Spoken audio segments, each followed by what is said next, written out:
I've seen when black people claim that the ancient Hebrews and Jews were black people and Jesus was not a white man. Many white people come across and say, okay, Jesus was not a white man, but he wasn't a black person either. Because he was from the Middle East, and therefore, according to them, he must have looked like Arabs. But this is a fallacy. Just because the modern population of a region looks like X doesn't mean that the ancient inhabitants of that region looked also like X. For example, look at Australia. Are white Australians descended from the ancient Aborigines? Or are white Mexicans descended from the ancient Mayans? Of course not. The Middle East is the most melting pot region of the world. There are black, white, brown, Indian-looking and Mongoloid-looking people in this region, all of whom claim to be native and indigenous to this region. And for example, in Arabs, there are black, white, and mixed, the so-called brown Arabs, all of whom claim to be the real Arabs. But which of them is the real Arab? The black one, the white one, or the brown one? The same goes for Iran. There are many different ethnic groups in Iran. There are Mongoloid-looking Turkmens, there are Indian-looking Baluch, there are native blacks, there are white-looking Turks, there are mixed-looking Kurds and Lurs. Which of them is the true Iranian?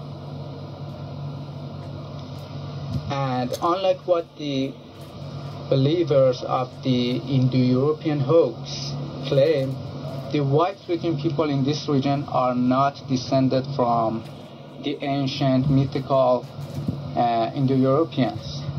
These people are mostly Turks or descended from Turks. For example, here in Iran, up to 40% of people are Turks, and I don't know how many of them are descended from Turks, meaning are related to Turks. And the most white-looking people of Iran are mostly Turks, but there are also Russian, Georgian, and Armenian people too living in this region. And we all know that Turks are not an indigenous people to this region.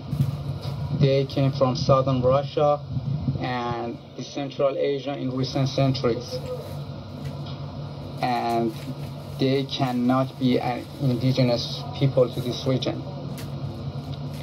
The ancient inhabitants of the ancient peoples of the Middle East were all different types of black people, different groups of black people.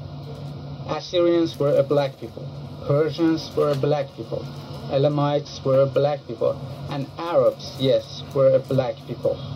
That's why you see Assyrians have depicted themselves with curly hair, curly beard, and dreadlocks. That's why you see Persians have depicted themselves with curly hair and curly beard.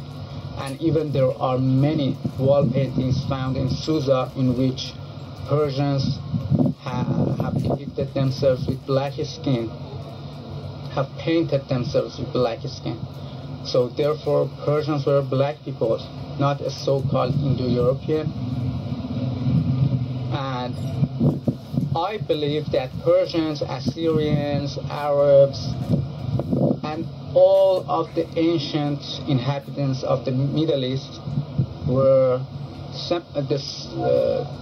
an Ethiopian type of people, the so-called Semitics, an Ethiopian type of people. People like the Somalis, like Ethiopians, like Eritreans, like Djiboutis, like dark-skinned Yemenis. You know, they weren't a white people. Why? Because the temperature here in this city goes up to 50 degrees Celsius in summers with a high intensity and a UV index of 12. White people cannot endure this heat. They cannot tolerate this heat. So they cannot be indigenous to this region. Because we semi-white looking people cannot stand this heat. We cannot go outside too much in summers. But how can white people be indigenous to this region? And I don't say this because I'm racist.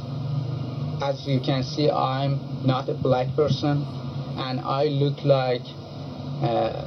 mostly like whites than blacks. I just want to tell the truth that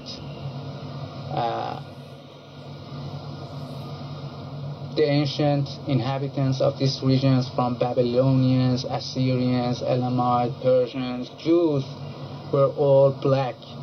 Please stop whitewashing history. Y'all hear that?